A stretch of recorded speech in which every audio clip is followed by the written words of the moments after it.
இன்னைக்கு சில பேருக்கு உங்களை பிடிக்கும், நாளைக்கு சில பேருக்கு உங்களை பிடிக்காது. ஒரு வாழ்க்கை கரெக்டாக வாழ முடியாது அண்ட் அப்படி இருக்கவும் கூடாதுன்னு நினைப்பாங்க. ஸ்டூபிட் മിസ്റ്റേക്സ് பண்ணியிருப்பாங்க. ലേഡി സൂപ്പർ സ്റ്റാർ നയൻതാരയും ധനുഷും തമ്മിലുള്ള തുറന്ന പോരാണ് ഇപ്പോൾ തമിഴ് സിനിമയിലെ ചർച്ചാ വിഷയം. ഇപ്പോഴിത് ധനുഷ് തന്നോട് ചെയ്തതെല്ലാം എണ്ണി എണ്ണി പറഞ്ഞ് മുന്നോട്ട് വന്നിരിക്കുകയാണ് നയൻതാര. നയൻതാരയുടെയും വിഘ്നേഷ് ശിവന്റെയും വിവാഹത്തെക്കുറിച്ചുള്ള നെറ്റ്ഫ്ലിക്സ് ഡോക്യുമെന്ററിക്കെതിരെ ധനുഷ് വക്കീൽ നോട്ടീസ് അയച്ചതാണ് ഇരുവർക്കുമിടയിലുള്ള പ്രശ്നങ്ങൾ വഷളാകാൻ കാരണം. ഡോക്യുമെന്ററിയിൽ ധനുഷ് നിർമ്മാതാവായ നാനും റൌഡിതാൻ എന്ന സിനിമയിൽ നിന്നുള്ള പാട്ടുകളും രംഗങ്ങളും ഷൂട്ടിംഗ് ദൃശ്യങ്ങളും ഉപയോഗിക്കാൻ ധനുഷ് നോ ഒബ്ജക്ഷൻ സർട്ടിഫിക്കറ്റ് നൽകിയില്ലെന്നതാണ് നയൻതാര പറയുന്നത്. ചിത്രത്തിന്റെ 3 സെക്കൻഡ് മാത്രമുള്ള ബിഹൈൻഡ് ദ സീൻ വീഡിയോ, അതായത് ഷൂട്ടിംഗ് വീഡിയോ ഉപയോഗിച്ചതിന് തങ്ങൾക്കെതിരെ ധനുഷ് 10 കോടിയുടെ നഷ്ടപരിഹാരം ആവശ്യപ്പെട്ട് കോടതിയെ സമീപിച്ചതായാണ് നയൻതാര പറയുന്നത്. സിനിമയിൽ യാതൊരു ബന്ധങ്ങളുമില്ലാതെ കടന്നുവരികയും ഇന്നത്തെ നിലയിലെത്താൻ ഒരുപാട് കഷ്ടപ്പെടുകയും ചെയ്ത സ്ത്രീയാണ് താനെന്നും നയൻതാര ചൂണ്ടിക്കാണിക്കുന്നുണ്ട്. തന്റെ വർക്ക് എത്തിക്സിനോടാണ് താൻ കടപ്പെട്ടിരിക്കുന്നത്. തന്നെ അറിയാവുന്നവർക്ക് അതറിയാമെന്നും നയൻതാര പറയുന്നു. ധനുഷിൽ നിന്നും NOC ലഭിക്കാത്തതിനാൽ തങ്ങൾക്ക് ഡോക്യുമെന്ററി റീ എഡിറ്റ് ചെയ്യേണ്ടി വന്നുവെന്നും അതാണ് ഡോക്യുമെന്ററിയുടെ റിലീസ് വൈകാനുള്ള കാരണമെന്നും നയൻതാര പറയുന്നുണ്ട്. 3 പേജുള്ള തുറന്ന കത്തിലൂടെയാണ് താരം ധനുഷിനെതിരെ രംഗത്തെത്തിയിരിക്കുന്നത്.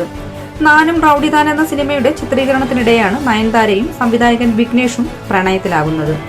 എന്നാൽ ഈ സിനിമയുടെ വിജയം ധനുഷിനെ അംഗീകരിക്കാൻ സാധിച്ചില്ലെന്നും പല സിനിമാ സർക്കിളിലും ധനുഷ് സിനിമയെക്കുറിച്ച് മോശം പറഞ്ഞതൊന്നും പുറത്തു പറയാൻ പറ്റില്ലെന്നും നയൻതാര പറയുന്നുണ്ട്.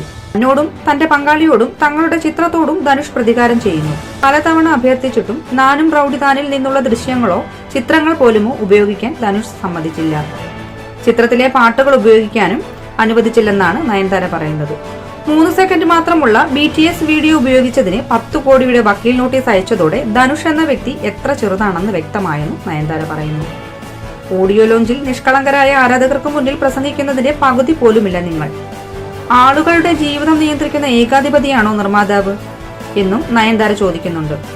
NOC നിരസിച്ചതിനെ ഒരു പക്ഷേ നിങ്ങൾക്ക് കോടതിയിൽ ന്യായീകരിക്കാനാകും, എന്നാൽ ദൈവത്തിന്റെ കോടതിയിൽ അതിനെ നിങ്ങൾ പ്രതിരോധിക്കേണ്ടി വരുമെന്നും നയൻതാര ധനുഷിനോടായി പറയുന്നുണ്ട്. നിർമ്മാതാവെന്ന നിലയിൽ ധനുഷിന്റെ കരിയറിലെ വലിയ ഹിറ്റുകളിലൊന്നാണ് നാനും റൌഡിതാൻ.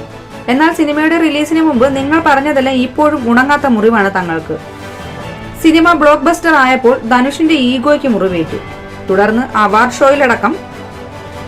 അവാർഡ് ഷോയിലടക്കം നടന്ന കാര്യങ്ങളിൽ നിന്നും സാധാരണക്കാരന് പോലും അത് ബോധ്യപ്പെട്ടിട്ടുണ്ടെന്നും നയൻതാര പറഞ്ഞു. അടുത്ത ഓഡിയോ ലോഞ്ചിൽ എന്തെങ്കിലും കഥയുണ്ടാക്കി പഞ്ച് ലൈനും ചേർത്ത് പറയാൻ നിങ്ങൾക്കാകും. പക്ഷേ ദൈവമെല്ലാം കാണുന്നുണ്ട്. നിങ്ങളും ഞങ്ങളുടെ ഡോക്യുമെന്ററി കാണണം. അതിലൂടെ നിങ്ങളുടെ മനസ്സ് മാറിയേക്കുമെന്നും നയൻതാര പറയുന്നുണ്ട്. ഈ വിഷയത്തിൽ നിങ്ങൾ ആരുടെ ഭാഗത്താണ്?